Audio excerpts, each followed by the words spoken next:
కూటమి ఏడాది పాలనపై 10 టీవీ నిర్వహిస్తున్న mega event shining AP sponsored by Narayana education institutions, co powered by RCSS, SG consultancy services, VVIT university. ఆంధ్రప్రదేశ్లో కూటమి ప్రభుత్వం ఏడాది పూర్తి చేసుకుంటున్న సందర్భంలో 10 టీవీ అందిస్తున్న మెగా ఈవెంట్ షైనింగ్ ఏపీకి స్వాగతం. నేను మీ సతీష్. మనతో పాటు ఉన్నారు ఆంధ్రప్రదేశ్ కేబినెట్లో చాలా కీలక మంత్రి, కీలక శాఖలు నిర్వహిస్తున్న వ్యక్తి. అతని పేరు మొత్తం తెలుగు రాష్ట్రాలకు, ప్రపంచంలో ఉన్న తెలుగు ప్రజలకు అందరికీ సుపరిచితం. అతనే పొంగూరు నారాయణ గారు. నారాయణ విద్యా సంస్థల అధినేతగానే కాదు, రాష్ట్ర మంత్రిగా చాలా కీలక బాధ్యతలు. అంటే ఆంధ్రప్రదేశ్ అంటే ఏ అంటే అమరావతి, పి అంటే పోలవరం, ఈ రెండు కళ్ళులాగా చంద్రబాబు నాయుడు గారు భావిస్తున్న ఈ నేపథ్యంలో అమరావతికి సంబంధించి కానీ, అలాగే మున్సిపల్ అడ్మినిస్ట్రేషన్, టౌన్ ప్లానింగ్ కీలకమైన శాఖలకు ఆయన మంత్రిగా ఉన్నారు. మరి ఈ షైనింగ్ ఏపీలో భాగంగా ఈ ఏడాదిలో ఆ శాఖ ప్రగతి ఎలా ఉంది, అలాగే ఆంధ్రప్రదేశ్ కొత్త రాజధాని అమరావతి పనుల పురోగతి ఏ విధంగా ఉంది, వీటన్నిటికి సంబంధించి మనం మాట్లాడబోతున్నాం. పొంగూరు నారాయణ గారు, నమస్తే సార్. మీకు ముందుగా శుభాకాంక్షలు. కూటమి ప్రభుత్వం ఏడాది పూర్తి చేసుకుంది. ఎందుకంటే 2014లో కూడా మీరు అధికారంలోకి వచ్చారు. రాష్ట్ర విభజన జరిగిన తర్వాత అప్పుడు ఇదే కూటమి ఉంది. కానీ మొన్న అధికారంలో రావడం పరిస్థితులు వేరు. ఎందుకంటే అంతకుముందు వైసీపీ పైన అలుపెరగని పోరాటం చేశారు. మీరు కూడా చాలా అవమానాలు ఎదుర్కొన్న పరిస్థితి మనం చూసాం. ఏ విధంగా ఫీల్ అవుతున్నారు సార్ ఏడాది కంప్లీట్ చేసుకుంది మీ ప్రభుత్వం? ఖచ్చితంగానండి, ఎంతో సాటిస్ఫాక్షన్ ఉంది. ఎందుకంటే గత ప్రభుత్వం ఆర్థిక వ్యవస్థను చిన్నాభిన్నం చేసింది. అంటే ఒక ప్లానింగ్ లేదు. 10 లక్షల కోట్ల పైగా అప్పు చేసేసి వెళ్ళిపోయింది. ఆర్థిక వ్యవస్థ డెవలప్ కావాలంటే ఇండస్ట్రీస్ రావాలా, ఏ ఒక్క ఇండస్ట్రీ కూడా రాలా, ఉన్న ఇండస్ట్రీ వెళ్ళిపోయినాయి. అయినా మా ముఖ్యమంత్రి గారు వారికి ఉన్న అపార అనుభవంతో ఈరోజు ఈ రాష్ట్రాన్ని ముందుకు తీసుకుపోతూ ఇప్పుడు కొద్దిగా యాక్చువల్గా ఫైనాన్షియల్గా స్టెబిలిటీ తీసుకొస్తున్నారు. ఈ నేపథ్యంలో ఏదైతే మేనిఫెస్టోలో చెప్పామో, ఎందుకంటే ఎప్పుడైనా ప్రజలకి మేనిఫెస్టోలో చెప్పేదాన్ని బట్టి యాక్చువల్గా వాళ్ళు సాటిస్ఫై అవుతారు. అవును సార్. ఏదైతే పెన్షన్స్ 4,000 ఇస్తామన్నామో, ప్రభుత్వం రాగానే ఇమీడియట్గా 4,000 ఇవ్వటం, 4,000 ఇవ్వటం కాదు, మార్చి నుంచి 3 నెలలు అరియర్స్ కూడా ఇస్తానని ముఖ్యమంత్రి గారు చెప్పి ఫస్ట్ మంత్లో 7,000 ఇచ్చారు. వికలాంగులకు 6,000 చేశారు. బెడ్ మీద ఉండి ఎవరైనా అటెండర్ సపోర్ట్ కావాల్సిన వాళ్ళు, అలాంటి పెరాలసిస్ వచ్చిన వాళ్ళు ఉంటే వాళ్ళకి 15,000 ఇస్తామన్నారు. మాట తప్పకుండా ఇచ్చారు. సంవత్సరానికి 32,000 కోట్ల రూపాయలు అవుతుంది. చిన్న విషయం కాదు. దాదాపు 68 లక్షల మందికి ఈరోజు పెన్షన్స్ ఇస్తున్నాం. ఖజానా ఖాళీ అయినా ముఖ్యమంత్రి గారు మాట తప్పకూడదు యాక్చువల్ చేస్తున్నారు. అదేవిధంగా మహిళలకి 3 ఉచిత గ్యాస్ సిలిండర్ ఇస్తా ఉన్నాం. అన్నమాట ప్రకారం చేయడం జరిగింది. మెగా డిఎస్సిని ఏర్పాటు చేయడం జరిగింది. అన్నిటికంటే ఇంపార్టెంట్, తల్లికి వందన కార్యక్రమంలో ఎంతమంది పిల్లలు ఉంటే అంతమందికి 15,000 ఇస్తా ఉన్నాం. అది కూడా ఈ అకాడమిక్ ఇయర్లో ఇవ్వాలని, అంటే కొత్త అకాడమిక్ ఇయర్ జూన్ 12 స్టార్ట్ అవుతుంది సార్. అవును సార్. ముఖ్యమంత్రి గారు అందుకనే జూన్ 12 లోపల అది ఇచ్చే విధంగా యాక్చువల్ ప్లాన్ చేసి రెడీ చేస్తున్నారు. అంతేకాకుండా ఆగస్టు నుంచి మహిళలకి ఉచిత బస్సు ప్రయాణం ఇస్తా ఉన్నారు. అదే కాకుండా రైతు సోదరులకి ఏదైతే 20,000 ఇస్తా ఉన్నాం, అంటే 14,000 స్టేట్ గవర్నమెంట్, 6,000 సెంట్రల్ గవర్నమెంట్, అది కూడా 3 ఇన్స్టాల్మెంట్లు ఇవ్వడానికి ముఖ్యమంత్రి రెడీ చేశారు. ఈ విధంగా మేనిఫెస్టోలు ఏదైతే చెప్పారో, మెయిన్గా అన్నా క్యాంటీన్స్ మీకు తెలుసు, కేవలం 5 రూపాయలకు చక్కగా రోజు 2,25,000 మంది భోంచేస్తున్నారు. కానీ గత ప్రభుత్వం ఎందుకు మూసేసిందో తెలియదు. అన్నా క్యాంటీన్స్ని ఎస్టాబ్లిష్ చేయమని నాకే ఇచ్చారు ముఖ్యమంత్రి గారు. సార్, మీరు చాలా ఇనిషియేటివ్ తీసుకున్నారు సార్. దానికి అసలు స్పెషల్గా చేసి అనేక స్టేట్స్ తిరిగి అక్కడ ఎలా ఉందో స్టడీ చేసి, అమ్మా క్యాంటీన్స్ చెన్నైకి పోయి అక్కడ స్టడీ చేసాం, భోంచేసాం. ఇందిరా క్యాంటీన్స్ కర్ణాటక పోయి భోంచేసా, మహారాష్ట్ర పోయా. ఇవన్నీ స్టడీ చేసిన తర్వాత ఒక మంచి మోడల్ డిజైన్ చేసి, ఎందుకంటే ఆ రోజు ముఖ్యమంత్రి గారు ఏమన్నారంటే, పేదలు నిరుపేదలు భోంచేసే ఎన్విరాన్మెంట్ చక్కగా ఉండాలి, ఏదో ఒక రేకులేసి భోజనం పెట్టకంటే చాలా చక్కగా దాన్ని కేఎఫ్సి మోడల్ యాక్చువల్గా డిజైన్ చేసి యాక్చువల్గా చేసాం. ఎంతో సాటిస్ఫాక్షన్ ఇచ్చింది. కానీ గత ప్రభుత్వం దాన్ని మూసేసింది. టిట్కో హౌసెస్, ఈ టిట్కో హౌస్ని ఒక ప్రతిష్టాత్మకంగా తెచ్చాం. 7 లక్షల హౌసెస్ 2014-19లో శాంక్షన్ చేస్తే గత ప్రభుత్వం నిర్మాణం చేసి 2,61,000 చేసింది. కానీ అయినా కంప్లీట్ చేసిందంటే అవి కూడా చేయలే, వదిలేసింది. టిట్కో హౌసెస్ తీసుకుంటే ఆ రోజు ముఖ్యమంత్రి గారు ఒకటే చెప్పారు, ప్రతి మహిళ తన భర్తతో పిల్లలతో ఆనందంగా ఉండి ఇల్లు కట్టిన నారాయణ ఎంత ఖర్చు అయినా పర్వాలేదు అన్నారు. నేను అమరావతి రాజధాని కోసం అనేక దేశ విదేశాలు తిరిగా. China, Russia, Japan, Singapore, Malaysia. అక్కడ పేదలకు ఎలా ఉండో ఇల్లు స్టడీ చేశా. వచ్చి ముఖ్యమంత్రిగా వివరించా. అక్కడ ఉన్నదానికంటే బెటర్గా చేయమంటే చేస్తే వాటిని నిర్ణయం చేశారు. అయితే మళ్ళీ వాటన్నిటిని ఇప్పుడు రివైజ్ చేస్తున్నాం. అనేక దేశ విదేశాలు తిరిగినప్పుడు సాలిడ్ వేస్ట్, ఇంట్లో వచ్చే చెత్త ఎలా చేస్తున్నారో స్టడీ చేసి అప్పుడు 10 ప్లాంట్లు వేస్ట్ ఎనర్జీ రాష్ట్రంలో 2014-19లో ముఖ్యమంత్రి గారు అనౌన్స్ చేశారు. వాటిలో 2 పూర్తయినాయి, విశాఖపట్నం, గుంటూరు. మిగతా 8 గత ప్రభుత్వం ఆపేసింది. మళ్ళా ఈ ప్రభుత్వం వచ్చిన తర్వాత నెల్లూరు టెండర్ అయిపోయింది, తర్వాత రాజమండ్రి టెండర్ అయిపోయింది, అండ్ కర్నూలు, అనంతపురం టెండర్ రేపు వేళ కాబోతుంది. మరొక ప్లాంట్ విజయవాడలో పెడుతున్నాం. ఈ విధంగా మళ్ళా ఏదైతే 2014-19లో మేము మొదలుపెట్టి వాళ్ళు ఆపేశారు వాటిలన్నింటినీ ఈ విధంగా రివైవ్ చేస్తున్నారు. ఈ విధంగా 1 by 1 చేసుకుంటూ ఈ 1 yearలో ఎంతో సాటిస్ఫాక్షన్ ఉంది. అదేవిధంగా అమరావతి రాజధాని తీసుకున్న 2014-19లో ముఖ్యమంత్రి గారు ఒక్క మాటతో కేవలం 58 రోజుల్లో 34,000 ఎకరాల ల్యాండ్ పిల్లింగ్ వచ్చింది. అది వరల్డ్ రికార్డ్. ఎందుకంటే ఒక్కటి కూడా లిటికేషన్ లేకుండా అమరావతి క్యాపిటల్ సిటీని యాక్చువల్గా ప్లాన్ చేసాం, టేకప్ చేసాం. కానీ గత ప్రభుత్వం 3 ముక్కలు ఆటి దాన్ని కూడా నిర్మాణం చేసింది. అవును. అయితే ఈ ప్రభుత్వం రాగానే అనేక లీగల్ ఇష్యూస్, ఎటువంటి లీగల్ ఇష్యూస్ రాకుండా క్వాలిటీ క్వాంటిటీ కూడా చెక్ చేస్తూ అటు ఐఐటి చెన్నై, ఐఐటి హైదరాబాద్, తర్వాత కమిటీలు వేసి ఆ కమిటీల ద్వారా ఎవరైతే కాంట్రాక్టర్స్ ఉన్నారో, ఎందుకంటే వాళ్ళ కాంట్రాక్ట్స్ క్లోజ్ చేయలే, వాళ్ళకి డబ్బులు ఇవ్వాల, వాళ్ళు మళ్ళా కోర్టుకు పోతే ప్రాజెక్ట్ డిలే అవుతుందని అవన్నీ స్మూత్గా చేసుకోవడానికి 8 నెలలు పట్టింది. అది అయిన తర్వాత యాక్చువల్గా 64,000 కోట్లకి టెండర్లు టేకప్ చేసాం. దాదాపు మెజారిటీ అయిపోయినాయి, వర్క్స్ కూడా టేకప్ అయింది. దాదాపు 10,000 మంది వర్కర్స్ ఈరోజు అమరావతి క్యాపిటల్ సిటీలో వర్క్ చేస్తున్నారు. అది కూడా 3 సంవత్సరాల్లో కంప్లీట్ చేయడం జరుగుతుంది. రైట్. మీరు అన్నట్టు అంటే అది బ్రీఫ్గా మొత్తం మీరు ఏం చేస్తున్నారు అనేది అద్భుతంగా ఎక్స్ప్లెయిన్ చేశారు సార్ నారాయణ గారు. అంటే ఒక సాధారణ కుటుంబం నుంచి వచ్చి లెక్చరర్గా జీవితం ప్రారంభించి ఇప్పుడు నారాయణ విద్యా సంస్థలు అంటే ఒక టాప్ రేంజ్. అంటే అటు ఎడ్యుకేషన్ పరంగా ఎంతోమంది విద్యార్థుల జీవితాలు మీరు తీర్చిదిద్దారు. ఎక్కడికి వెళ్ళినా మీ విద్యార్థులు ఉన్నారు, ఉన్నత స్థాయిలో ఉన్నారు. అంటే ఒకవైపు ఆ బాధ్యతలు నిర్వర్తించారు, రాష్ట్ర ప్రజలందరికీ, తెలుగు ప్రజలందరికీ తెలుసు. ఇటు మంత్రిగా కూడా చాలా కీలక బాధ్యతలు నిర్వర్తిస్తున్నారు. ఈ రెండిట్లో మీకు ఏది సాటిస్ఫైడ్గా అనిపిస్తుంది సార్? అంటే యాక్చువల్గా ఎడ్యుకేషన్ అనేది ఇట్ ఈస్ ఎంటైర్లీ డిఫరెంట్ అండి. ఎందుకంటే ఈరోజు నారాయణ ఇన్స్టిట్యూషన్లో 6,50,000 మంది విద్యార్థులు చదువుతున్నారు. 60,000 మంది డైరెక్ట్ ఎంప్లాయీస్ ఉంటారు, అంటే పిఎఫ్, ఈఎస్ఐ, టీడీఎస్ కడతారు. 60,000 మంది ఇండైరెక్ట్గా ఉంటారు. అది ఒక సాటిస్ఫాక్షన్. ఎందుకంటే ఎక్కడికి పోయినా మీరు అన్నట్టుగా ఏ దేశ విదేశాలు పోయినా వెంటనే సార్ మీ స్టూడెంట్ అని వస్తారు. ఎంతోమంది ఆఫీసర్లు ఈరోజు ఐఏఎస్ కావచ్చు, ఐపీఎస్ కావచ్చు ఆఫీసర్లు, సార్ మీ స్టూడెంట్ అంటే ఎంతో సాటిస్ఫాక్షన్ ఉంటుంది. That is one type. అయితే 1994 నుంచి నేను తెలుగుదేశం పార్టీతో నేను ముఖ్యమంత్రి గారు చంద్రబాబు నాయుడు గారితో అసోసియేషన్ ఉన్నాను. పార్టీకి హైదరాబాద్ పార్టీ ఆఫీస్లో యాక్చువల్గా బ్యాక్ ఎండ్లో ఉండి వర్క్ చేసామని. అయితే 2014 ఎలక్షన్ అప్పుడు ముఖ్యమంత్రి గారు యాక్చువల్గా డైరెక్ట్గా నన్ను 3 జిల్లాలు, శ్రీకాకుళం, విజయనగరం, విశాఖపట్నం 3 జిల్లాలు చేయమన్నారు. ఆ 3 జిల్లాలు చేయటం జరిగింది.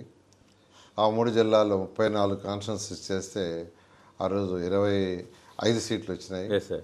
తర్వాత ఎలక్షన్ అయిన తర్వాత ముఖ్యమంత్రి గారు యాక్చువల్గా వారే ఇన్వైట్ చేశారు. వారే నీలాంటి ఎడ్యుకేషన్ పీపుల్ రాజకీయాల్లోకి వస్తే బాగుంటుంది అని అంటే యాక్చువల్గా అప్పుడు ఒక నిమిషం ఆలోచించి, అంటే ఎడ్యుకేషన్లో ఒక డైరెక్షన్లోనే సర్వీస్ చేయగలిగాను. ఒక మంత్రిగా అయితే అనేక డైరెక్షన్లో పేదలు, నిరుపేదలు ఉంటారు, వాళ్ళందరికీ చేర్చిన ఉద్దేశంతో ఆ రోజు యాక్సెప్ట్ చేసి ఇలా రావటం జరిగింది. దాని సాటిస్ఫాక్షన్ ఇట్ ఈస్ డిఫరెంట్, దీని satisfaction it is entirely different. అంటే ఇప్పుడు ఎవరైనా ఒక రంగంలో అద్భుతంగా నిరూపించుకుంటారు సార్. ఇప్పుడు మీరు ఈ రెండిట్లో నిరూపించుకున్నారు.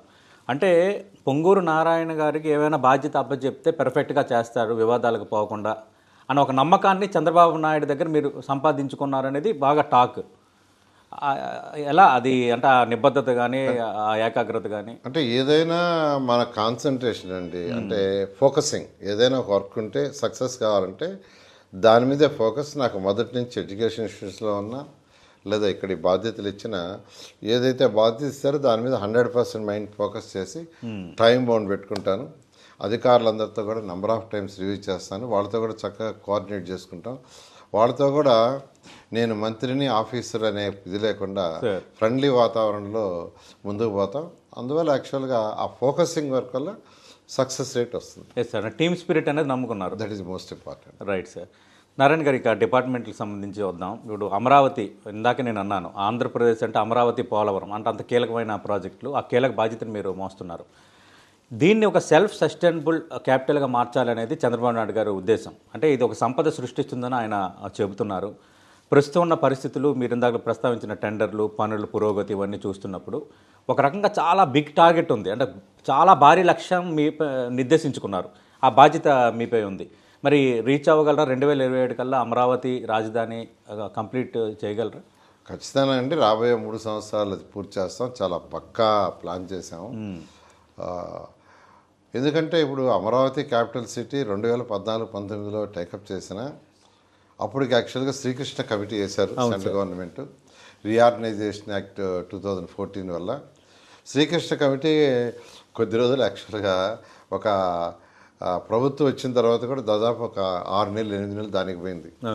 తర్వాత వారు రిపోర్ట్ ఇచ్చిన తర్వాత దాన్ని స్టడీ చేసి దాన్ని మళ్ళా అసెంబ్లీలో డిస్కస్ చేసి అమరావతి ఎక్కడనేది డిసైడ్ చేయడానికి మళ్ళీ దానికి కొంత సమయం పట్టింది. అవును, మొత్తం మీద దీనికే ఎక్కువ సమయం పోయింది. శ్రీకృష్ణ కమిటీ ఇచ్చిన దాంట్లో కూడా యాక్చువల్గా అన్ని పాయింట్స్ పాజిటివ్ ఇచ్చి ఒక ల్యాండ్ ఒకటే లేదు కదా, ల్యాండ్ డిఫరెంట్ మార్గాల్లో సేకరించవచ్చని ఆ రోజు ల్యాండ్ పుల్లింగ్ నోటిఫికేషన్ ఇస్తామని అసెంబ్లీలో యాక్చువల్గా అమరావతిలోని ఇక్కడే కన్స్ట్రక్ట్ చేస్తాం డిసైడ్ చేయటం. 2015 జనవరి 1 ల్యాండ్ పుల్లింగ్ నోటిఫికేషన్ ఇచ్చాం. 2015 ఫిబ్రవరి 28వ తేదీ అర్ధరాత్రి అంటే 58 రోజుల్లో 34,000 ఎకరాలని ఇచ్చాం, తీసుకున్నాం. అయితే ముఖ్యమంత్రి గారి ఉద్దేశం ఏంటంటే ఏ స్టేట్ తీసుకున్నా ఆ స్టేట్లో క్యాపిటల్ సిటీ నుంచే ఇన్కమ్ జనరేట్ అవుతుంది, అది అన్ని జిల్లాలకు డిస్ట్రిబ్యూట్ చేయబడుతుంది. ఈరోజు హైదరాబాద్ తీసుకుంటే తెలంగాణ స్టేట్కి వచ్చే ఆదాయంలో 75% ఓన్లీ హైదరాబాద్ నుంచి వస్తుంది. అవును సార్. ఆ వచ్చిన ఆదాయాన్ని అన్ని జిల్లాలకు వాళ్ళు ఖర్చు పెడుతున్నారు. అదేవిధంగా ఏ స్టేట్కైనా ఒక రాజధాని ఉండాల్సిందే. అవును. ఎందుకంటే ఇక్కడ మీరు తీసుకుంటే యాక్చువల్గా చట్టాలు చేసే చట్టసభ, దాన్ని ఎగ్జిక్యూట్ చేసే అధికారులు, ఐఏఎస్ ఆఫీసర్లు, సెక్రటరీస్, ప్రిన్సిపల్ సెక్రటరీస్, వాటి మీద పర్యవేక్షణ చేసి అంటే చేసింది కరెక్టా కాదా అనే దానికి జ్యుడిషియల్, ఈ 3 అండి. అవును. ఈ 3 ఒకే దగ్గర ఉంటే పరిపాలన ప్రజలకు ఈజీ అవుతుంది. Yes sir. ఒకటొక దగ్గర ఫర్ ఎగ్జాంపుల్ ఒక దగ్గర అసెంబ్లీ ఉండి, ఒక దగ్గర వచ్చి హైకోర్టు ఉండి, ఒక దగ్గర వచ్చి అధికారులు ఉంటే కోర్టు ఇష్యూ వచ్చినప్పుడు ఆయన అక్కడి నుంచి ఆడ పెరుగుతాల. అవును, అధికారులు కూడా కోర్టులకు వెళ్తుంటారు కదా సార్. అవును. అంతేకాకుండా ఒక పని, ఏదన్నా పని కావాలా, మినిస్టర్ దగ్గరికి పోతారు, మినిస్టర్ గారికి చెప్తారు, సరే అంటారు.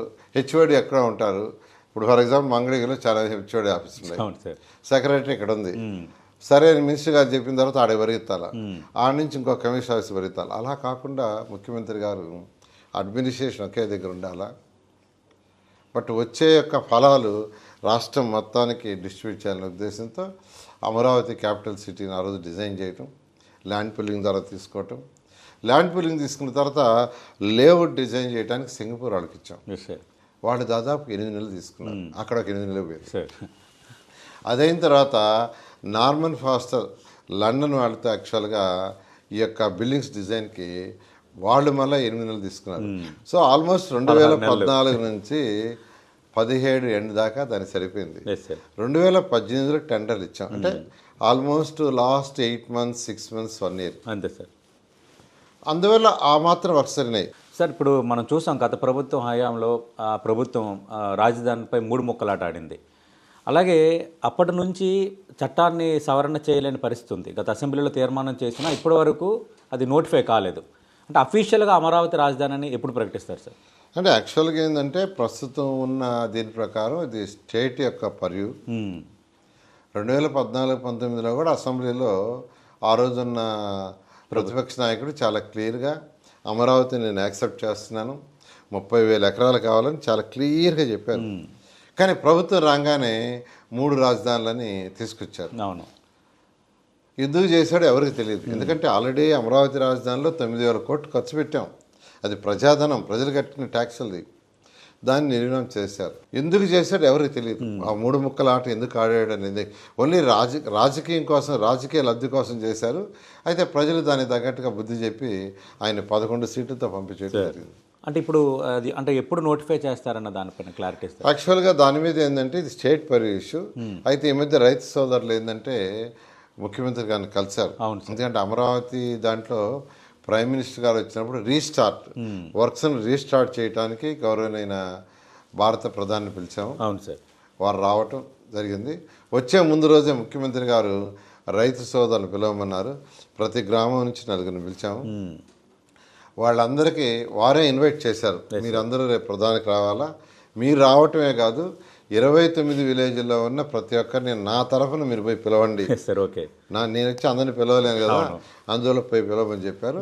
అప్పుడు వాళ్ళు ముఖ్యమంత్రి గారు అడిగారు, సార్ ఇది పార్లమెంట్లో ఒక చట్టం చేస్తే కనీసం వచ్చిన ఏదన్నా జరిగితే మాది మార్చారంటే అప్పుడు ముఖ్యమంత్రి గారు అంటే దాన్ని నేను చేస్తానన్నారు.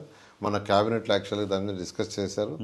త్వరలో యాక్చువల్గా కేంద్రంతో మాట్లాడి దాన్ని పార్లమెంట్లో చట్టం చేయడానికి ప్రయత్నిస్తున్నాం. Okay sir. ఇప్పుడు ప్రపంచంలో టాప్ 5 క్యాపిటల్ సిటీగా ఇది ఉండాలని చంద్రబాబు నాయుడు గారు మీరు ఆశిస్తున్నారు. రాత్రింబవలు కష్టపడుతున్నారు ఏ విధంగానని స్పీడ్గా దీని వర్క్స్ కంప్లీట్ చేయాలని.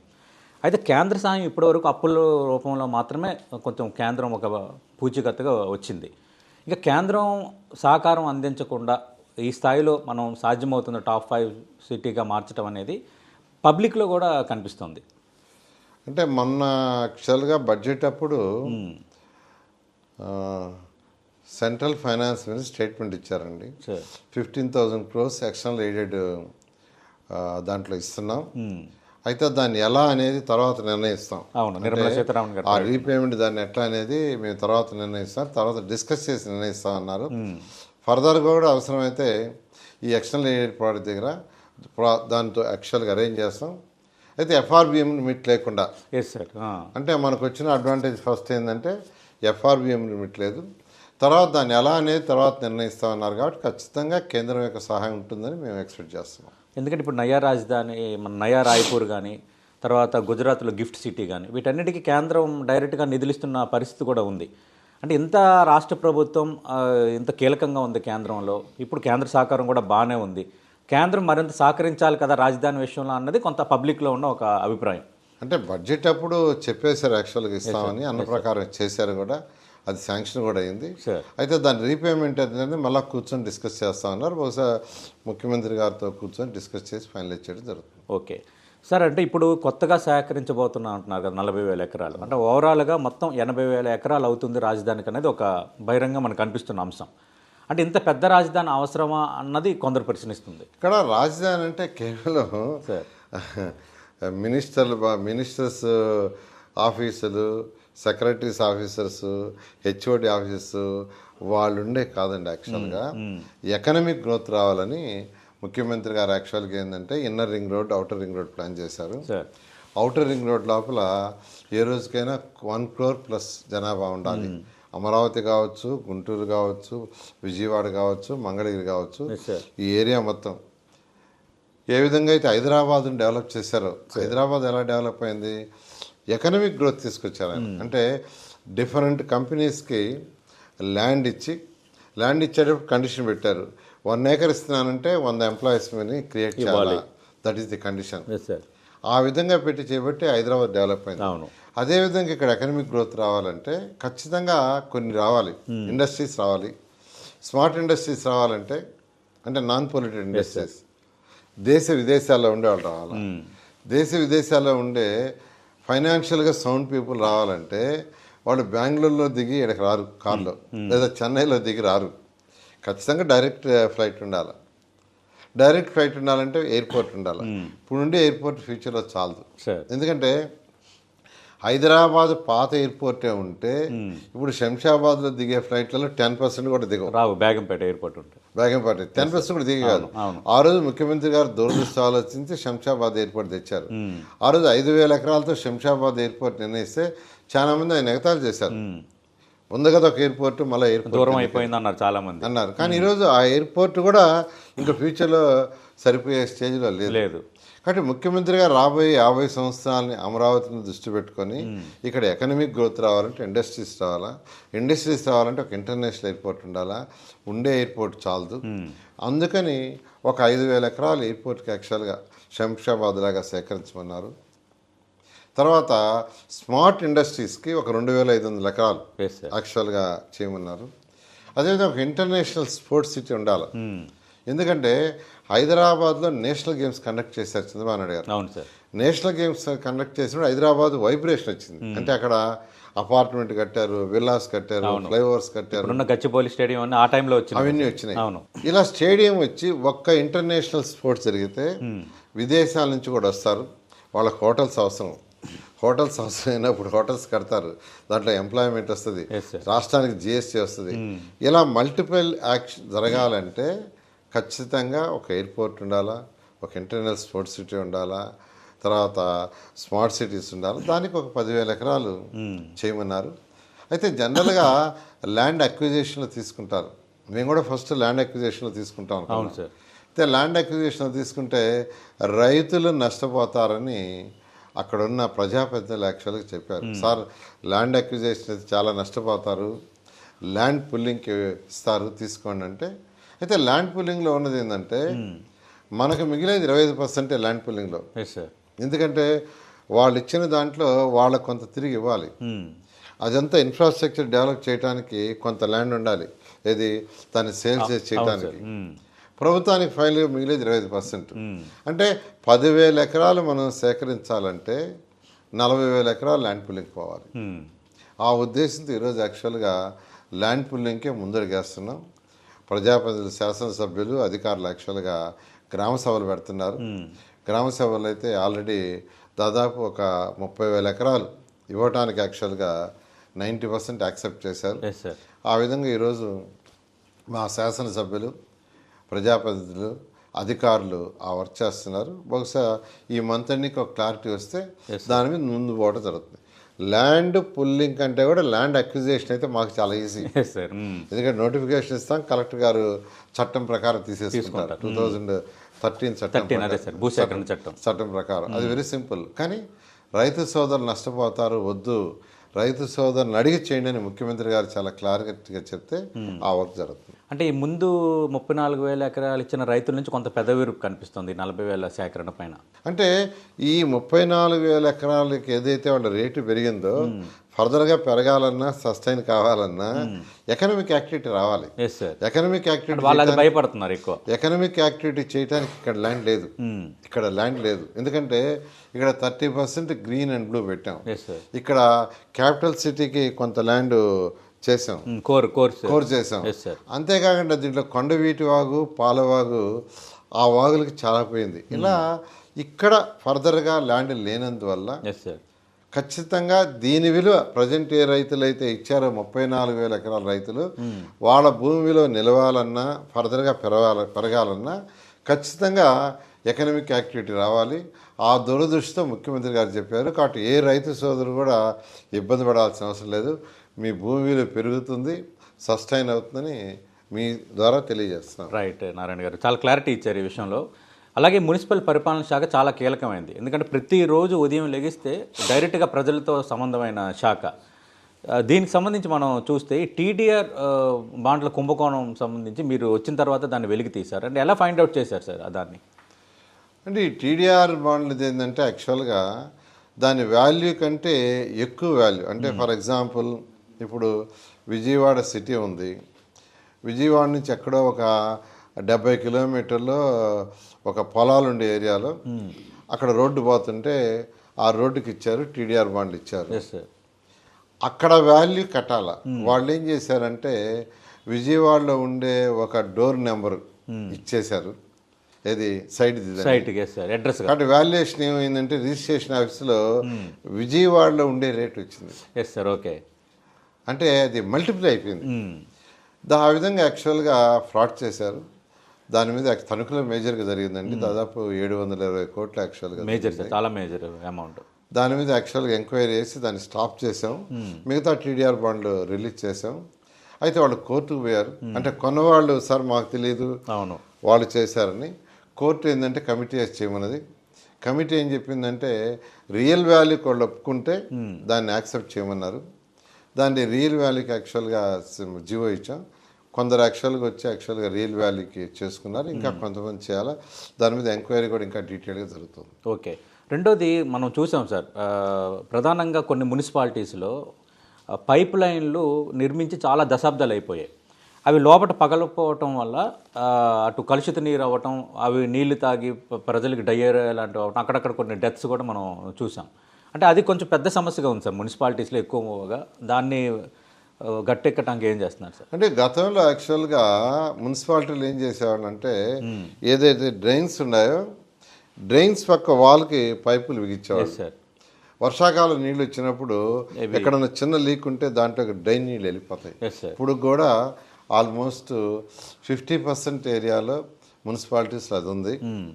దాని సాల్వ్కి ఏంటంటే అమృత స్కీము 2.0, అమృత 1.0లను, అదే కాకుండా 2019లో నేను మంత్రిగా ఉన్నప్పుడే 2019 ఫిబ్రవరిలో 5,350 కోట్లు ఏషియన్ ఇన్ఫ్రాస్ట్రక్చర్ ఇన్వెస్ట్మెంట్ బ్యాంక్ ద్వారా యాక్చువల్గా తీసుకొచ్చాం లోను. అయితే గత ప్రభుత్వం ఏంటంటే అది 70% సెంట్రల్ ఇస్తారు బ్యాంక్, అది Asian infrastructure investment bank. 30% state పెట్టాలి. 30 years repayment, very low interest. అయితే ఫస్ట్ ఇన్స్టాల్మెంట్ వాళ్ళు ఇచ్చారు. 30% రాష్ట్ర గత ప్రభుత్వం యొక్క ఆ ప్రాజెక్ట్ ఆగిపోయింది. ఇది 2019 ఫిబ్రవరి. సార్. అంటే 6 ఏళ్ళు అయిపోయింది. అయితే మొన్న జూన్కి అది అయిపోయింది. 5 years యాక్చువల్గా ఆ ప్రాజెక్ట్కి లైఫ్.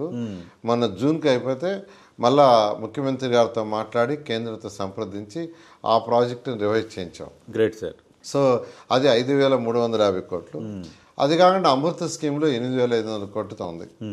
ఇవన్నీ కూడా యాక్చువల్గా గత ఈ యొక్క 8 నెలల్లో దీన్ని అంతా స్టడీ చేసి అటు కేంద్రంతో మాట్లాడి అన్నీ రివైజ్ చేసాం, రెడీగా ఉన్నాయి. ఈ జూన్ నెలలో టెండర్లు పిలుస్తున్నారు. ఈ టెండర్లు పిలిచి వర్క్ బహుశా జూలైలో స్టార్ట్ చేయబడుతుంది. స్టార్ట్ చేస్తే రాబోయే 2 సంవత్సరాల్లో 85% ఆఫ్ ది హౌసెస్, 100% అన్ను 85% ఆఫ్ ది హౌసెస్కి డైరెక్ట్గా ఇంటికి ట్యాప్ ఉంటుంది. అది కూడా సర్ఫేస్ వాటర్, గ్రౌండ్ వాటర్ కాదు. టార్గెట్గా పెట్టుకున్నారు. ఆ విధంగా టార్గెట్ పెట్టుకొని ముందు జరుగుతున్నాం. ఖచ్చితంగా చేస్తాం. ముఖ్యమంత్రి గారు అయితే బ్యాలెన్స్ 15% కూడా ప్రాజెక్ట్ వర్కౌట్ చేయమన్నారు. అది కూడా వర్కౌట్ చేస్తున్నాం. ఎటువంటి పరిస్థితుల్లో కూడా 2029కి ప్రతి ఇంటికి డైరెక్ట్ కొళాయి రావాలి, అది కూడా సర్ఫేస్ వాటర్ రావాలి, ట్రీటెడ్ వాటర్ రావాలని పెట్టారు. ఆ విధంగా ముందుకు జరుగుతాం. సార్, ఇందాక మీరు ప్రారంభంలోనే ప్రస్తావించారు ఈ టిట్కో ఇళ్ళ ప్రస్తావన. అంటే టిట్కో ఇల్లు నిర్మించారు కానీ లబ్ధిదారులకు ఇవ్వలేదు, ఇచ్చిన చోట మౌలిక సదుపాయాలు లేవు అన్నది ఒక ప్రధాన ఆరోపణ ఎదుర్కొంది గత ప్రభుత్వం. మీరు ఇప్పుడు దాన్ని ఎట్లా సెట్ చేయబోతున్నారు? అంటే ఈ టిట్కో హౌస్ ఏంటంటే 2014-19లో 7 లక్షల హౌసెస్ ఈ రాష్ట్రానికి శాంక్షన్ చేయించామండి సార్. దాంట్లో 3 రకాలు, 300, 365, 433 రకాలు చేసాం. అయితే అక్కడ ఏంటంటే రాష్ట్ర ప్రభుత్వం 1.5 lakh, కేంద్ర ప్రభుత్వం 1.5 lakh, 3 lakhs. అది కాకుండా రాష్ట్ర ప్రభుత్వం మరొక 90,000 ఇన్ఫ్రాస్ట్రక్చర్కి, మొత్తం 3,90,000 ఇచ్చేటట్టుగా రిమైనింగ్ అమౌంట్ బ్యాంక్ లోన్లో వాళ్ళకి అరేంజ్ చేస్తే ఓవర్ ఏ పీరియడ్ కొద్దిగా కట్టుకునేటట్టుగా, ఎక్కువ బర్డన్ లేకుండా ఆ విధంగా ప్లాన్ చేస్తే గత ప్రభుత్వం దాన్ని మొత్తం ప్రాజెక్ట్ని నిర్వీర్యం చేసింది. 7 లక్షల్లో మేమే 4,80,000 టెండర్లు పిలిచినాం. వర్క్ స్టార్ట్ అయింది. ఏదైతే 25% కంటే తక్కువ అయిందో అవన్నీ ఆపేసింది. అయితే ఈ హౌసెస్ యాక్చువల్గా కట్టేదాని ముందు ఏంటంటే, నేను ముఖ్యమంత్రి గారు నాకు ఎప్పుడైతే ఈ ప్రాజెక్ట్ ఇచ్చారో, హై క్వాలిటీ ఎప్పుడైతే చేయమన్నారో, దీని మీద అనేక దేశాలు కూడా స్టడీ చేశాను. చాలా చక్కగా, అంటే హై క్వాలిటీ ఇచ్చామండి. అంటే ఎవరు నమ్మరు. ఫ్రంట్ డోర్ ఫ్రేమ్ టీకుడ్ పెట్టాం. పేదల ఇళ్ళకి ఎవరు కూడా నాకు తెలిసి ఈ దేశంలో టీకుడ్ పెట్టింది లేదు. అదేవిధంగా వర్టిఫైడ్ టైల్ ఏ గ్రేడ్ వేసాం. తర్వాత వాళ్ళకి కిచెన్లో బ్లాక్ గ్రానైట్ వేసాం. ర్యాక్స్, తర్వాత అటకలు అడిగారు, అటకలు వాళ్ళు ఏం అడిగితే వేసేసాం. Shear wall technology. Yes sir. Technology జనరల్గా 4 గోడలు కట్టి స్లాబ్ వేస్తారు. గత ప్రభుత్వం 1 సెంట్లో ఇచ్చింది, 4 గోడలు కట్టి స్లాబ్ వేసింది, ఇప్పుడే పడిపోతుట్టుగా ఉన్నాయి. Shear wall technology it is a very strong technology. ఒక 100 నుంచి 200 రూపాయలు స్క్వేర్ ఫీట్కి ఎక్కువ అవుద్ది. ఓకే. ఆ రోజు ముఖ్యమంత్రి గారు చెప్తే ఖర్చు అయినా పర్వాలా హై క్వాలిటీ చేయమంటే చేసాం. భారతదేశంలో పేదలు నిరుపేదలకు షీర్వాల్ టెక్నాలజీ చేసింది మనమే. మనం చేసిన తర్వాత కేంద్ర ప్రభుత్వం ఇతర రాష్ట్రాల సెక్రటరీస్ చెప్పింది, ఆంధ్రప్రదేశ్ పోయి చూసిరాండి అంటే 7 రాష్ట్రాల నుంచి వచ్చి చూసిపోయారు. ఓకే.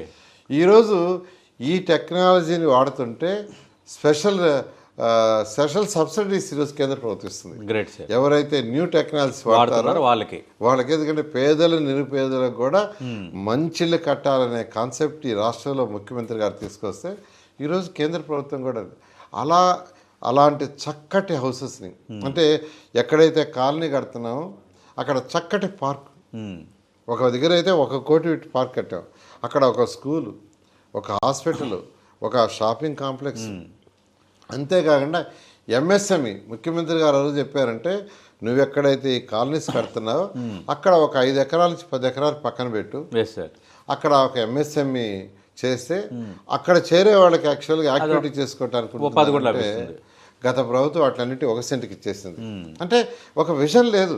ఇప్పుడు ఒక 10,000 మంది ఒక దగ్గర పెడితే వాళ్ళకి ఎకనామిక్ యాక్టివిటీ రావాలా, ఎకనామిక్ యాక్టివిటీ వస్తేనే వాళ్ళు డెవలప్ అవుతారు. సో అలా దూరదృష్టితో మా ముఖ్యమంత్రి గారు చేసి టిట్కోస్ తీసుకొస్తే, కానీ గత ప్రభుత్వం నిర్ణయం చేసింది. చేయటమే కాదు, ఏదైతే బ్యాంక్ లోన్స్ రైజ్ చేసి వాళ్ళకి ఇల్లే లేదు, కొంతమంది రైజ్ చేసింది, వాళ్ళ అకౌంట్స్ ఎన్పీ అయిపోయినాయి. ఇప్పుడు ఫర్దర్గా ముందుకు పోతామంటే బ్యాంక్ వాళ్ళు లోన్స్ ఇవ్వమంటున్నారు, ఎందుకంటే అది ఎన్పీ అయిపోయింది కట్టమని. 140 కోట్లు ఎన్పీ అయితే రాష్ట్ర ప్రభుత్వం మన కట్టింది. ఓకే. అంటే ఆ 140 కోట్లు ఎవరి మీద కట్టారు, వాళ్ళకి ఇల్లు లేవు. అర్థమైంది సార్. అలా గత ప్రభుత్వం ఒక మా మీద కోపంతో చక్కటి హౌసెస్ని పక్కన పెట్టేసేసి ఆ యొక్క ఎవరికైతే టిట్కో శాంక్షన్ చేసామో 5 లక్షల హౌసెస్ వాళ్ళందరినీ చేసింది. మళ్ళా వాటిని రివైజ్ చేయడానికి చేసిన ఇప్పుడు హౌసెస్ కంప్లీట్ కావాలంటే 7,000 కోట్ల రూపాయలు కావాలి. 7,000 కోట్లు. సరే, దాని మీద ముఖ్యమంత్రి గారు స్టార్ట్ చేయమన్నారు. రేపు దీపావళికి అందులో 430, 365 కంప్లీట్ చేయమన్నారు. ఆ దిశగా అడుగులు వేస్తూ ఉన్నాం. ఓకే. మరో ప్రతిష్టాత్మకమైన ప్రాజెక్టు మెట్రో రైలు సార్. విజయవాడ విశాఖపట్నంలో మెట్రో రైలు గత బడ్జెట్లో కూడా ప్రస్తావన వచ్చింది, మనం చూసాం. అలాగే కొన్ని ప్రపంచ బ్యాంక్ కానీ మిగతా వాళ్ళ నిధుల విషయంలో కూడా కొంత ముందుకు వచ్చిన వాతావరణం, దానికి సంబంధించి పురోగతి ఎలా ఉంది? యాక్చువల్గా అది కూడా 2014-19లో టోటల్ ప్రాజెక్ట్ అంతా చేసి అంటే టెండర్లు పిలిచే స్టేజ్లో ప్రభుత్వం మారటం. గత ప్రభుత్వం ఏం చేసిందంటే దాన్ని నిర్ణయం చేసి పక్కన పడేసేసింది. సరే, ఈ ప్రభుత్వ రంగాన్ని మళ్ళీ టేకప్ చేసాం. ఈ యొక్క 1 yearలో టేకప్ చేసి అన్ని హర్డిల్స్ని ఓవర్కమ్ చేసి టెండర్లు త్వరలో పిలవబోతున్నాం. విజయదశమికి వీలైనంత వరకు విజయదశమికి అటు విజయవాడ విశాఖపట్నం రెండిట్లో వర్క్ టేకప్ చేసేటట్టుగా ఈరోజు మన యొక్క మెట్రో ప్రాసెస్ ముందుకు పోతుంది. సార్, రెండోది మీరు ప్రారంభంలో ప్రస్తావించారు waste to energy centres. Already గతంలో ఒక 2 ఏర్పాటు చేశారు, మిగతా ప్రభుత్వం వచ్చిన తర్వాత అది విధానంగా దాన్ని తీసుకోలేదు. ఇప్పుడు కొత్తగా కొన్నిటికి టెండర్లు కూడా పిలిచారు. అంటే రాష్ట్రంలో దాదాపు 80 లక్షల టన్నుల చెత్త పెరిగిపోయిందన్నది ఇంపార్టెంట్. మీరు తీసుకున్న కార్యక్రమం గొప్పదే. మరి సాధ్యమవుతుందా? ఒకవైపు రాష్ట్ర ఆర్థిక పరిస్థితి, బిగ్ ప్రాజెక్ట్స్ ముందున్నాయి. అంటే జనరల్గా మున్సిపాలిటీస్లో మెయిన్ ఏంటంటే ఉన్న ప్రాబ్లం సాలిడ్ వేస్ట్. ప్రతిరోజు మన ఇంట్లో నుంచి వచ్చే చెత్త అది ఏ రోజుకి ఆ రోజు క్లీన్ చేయకుండా ఉంటే అసలు మేజర్ డిసీజ్ అనేది అంత వస్తాయి. రెండోది లిక్విడ్ వేస్ట్. మన బాత్రూంలో కానీ టాయిలెట్స్లో కానీ కిచెన్లో నుంచి వచ్చే వాటర్ని ఎప్పటికప్పుడు ట్రీట్ చేసి డ్రైన్స్లో పంపించాలి. మూడోది తాగటానికి చక్కటి స్వచ్ఛమైన నీరు. నాలుగోది వర్షాకాలం వస్తే నీళ్లు పోవటానికి డ్రైన్స్. తర్వాత రోడ్స్, లైట్స్. ఇవి 6 మేజర్ మున్సిపాలిటీలో బేసిక్ నీడ్స్. ఏ వ్యక్తి అయినా కోరుకునేది 6. ఇవి అయిన తర్వాత పార్కులు కావచ్చు, కమ్యూనిటీ హాల్స్ కావచ్చు, ట్రాన్స్పోర్ట్ కావచ్చు, పార్కింగ్ కావచ్చు, ఇవన్నీ ఈ 6 కీలకం. సో నేను యాక్చువల్గా 2014-19లో వీటి మీద ప్రయారిటీ ఇచ్చాను. ఈసారి కూడా వీటికే ఇస్తున్నాను. ఇందులో కీలకమైనది సాలిడ్ వేస్ట్. ఈ సాలిడ్ వేస్ట్కి జనరల్గా ఏంటంటే ప్రతిరోజు తీసిపోయి డంప్ యార్డ్లు వేస్తారు. మళ్ళీ ఆ డంప్ యార్డ్లు క్లీన్ చేయాలి. నేను యాక్చువల్గా దీని మీద చాలా స్టడీ చేశానండి. ఈరోజు టోక్యో తీసుకుంటే 50 వార్డులు, 50 వార్డులలో 49 ప్లాంట్లు ఉన్నాయి వేస్ట్ ఎనర్జీ. ఓ సింగపూర్ చిన్న సిటీ, మన వైజాగ్ అంతా అది కంట్రీ, మన వైజాగ్ కార్పొరేషన్ అంతా ఆడ 4 ప్లాంట్లు ఉన్నాయి. ఓ చైనాలో 2014-19కే 300 చిల్లర ప్లాంట్లు ఉన్నాయి. ఇలా అన్ని కంట్రీస్ స్టడీ చేసిన తర్వాత మన దేశంలో ఎన్ని ఉన్నాయంటే ఆ రోజుకి 5 ఉన్నాయి. ఓకే, దేశవ్యాప్తంగా. ముఖ్యమంత్రి గారిని యాక్చువల్గా ముఖ్యమంత్రి గారికి ఢిల్లీలో ఉన్న ప్రాజెక్టుని తీసుకొచ్చి చూపించాను. సింగపూర్ మేము పోయినప్పుడు ముఖ్యమంత్రి గారు మేము చూసాము, టోక్యో పోయినప్పుడు చూసాము. వెంటనే ముఖ్యమంత్రి గారు మన రాష్ట్రంలో 10 అనౌన్స్ చేస్తాను, 10 అనౌన్స్ చేశారు, 10 టేకప్ చేసాం. అయితే 10లో యాక్చువల్గా ఈ 2 అడ్వాన్స్లో ఉండేది, విశాఖపట్నం గుంటూరు 2 మా అంటే ప్రభుత్వం మారే లోపల ఆ 2 ఆల్రెడీ అడ్వాన్స్ స్టేజ్కి వచ్చేలా కంటిన్యూ అయినాయి. గత ప్రభుత్వం మిగతా 8 ఆపేసినాయి. అంటే విషయం లేదు. అదే అంటే దీంట్లో ఏమవుతుందంటే ఏదైతే చెత్త వస్తుందో ఆ చెత్త తీసిపోయి ఏ రోజు కాలం తీసిపోయి అక్కడ వేస్తే అక్కడ బర్న్ అయిపోయి దాని ద్వారా ఎలక్ట్రిసిటీ ప్రొడ్యూస్ అవుతుంది, అవుట్పుట్ వస్తుంది. అంటే ఇంకా డంప్ యార్డ్స్ అనేవి ఉండవు, కాన్సెప్ట్ ఉండదు. మళ్ళా వచ్చిన తర్వాత ముఖ్యమంత్రి గారు చెప్పాను, ముఖ్యమంత్రి గారు మళ్ళీ స్టార్ట్ చేయమన్నారు. నెల్లూరు యాక్చువల్గా టెండర్ పిలిచాం, వర్క్ స్టార్ట్ చేశారు. అంటే రాజమండ్రి స్టార్ట్ చేశారు, అంటే కడప కర్నూలు టెండర్ పిలుస్తున్నారు. అదేవిధంగా గుంటూరు ప్లాంట్ ఎక్సెస్ అయిపోయింది, అందుకని విజయవాడ ఇంకోటి పెడుతున్నాం. 7 ప్లాంట్లు ఈ రాష్ట్రంలో త్వరలో రాబోయే 2 yearsలో వస్తున్నాయి. అవి వస్తే రోజు 6,500 టన్నులు చెత్త వస్తుంది. అందులో 6,000 టన్నులు యాక్చువల్గా దానికి వెళ్ళిపోయి బర్న్ అయిపోద్ది. అంటే ఇంకా డంప్ యార్డ్స్ ఈ యొక్క చెత్త కుప్పలు అనేవి ఉండవు. అయితే గత ప్రభుత్వం 10 లక్షల కోట్లు అప్పేయటమే కాకుండా ఇది ఈ ప్రభుత్వానికి ఇవ్వటమే కాకుండా 85 లక్షల టన్నుల చెత్త అక్కడ వదిలేసిపోయింది. 85 లక్షల టన్నులు. అయితే ముఖ్యమంత్రి గారు హై ప్రయారిటీ గ్రీన్ అండ్ క్లీన్కి ఇస్తారు. 2014-19లోనే గ్రీన్ కార్పొరేషన్, స్వచ్ఛాంధ్ర 2 పెట్టారు. సో ఈ ప్రభుత్వ రంగాన్ని ముఖ్యమంత్రి గారు దీని మీద దృష్టి సారించి ఈ 85 లక్షల టన్నులు 2025 అక్టోబర్ 2కి పూర్తి చేయాలని ఆదేశించారు. మచిలీపట్నంలో స్వచ్ఛాంధ్ర కార్యక్రమంలో అనౌన్స్ చేశారు. దాని ప్రకారం టెండర్లు పిలిచి యాక్చువల్గా ఈరోజు జరుగుతుండే.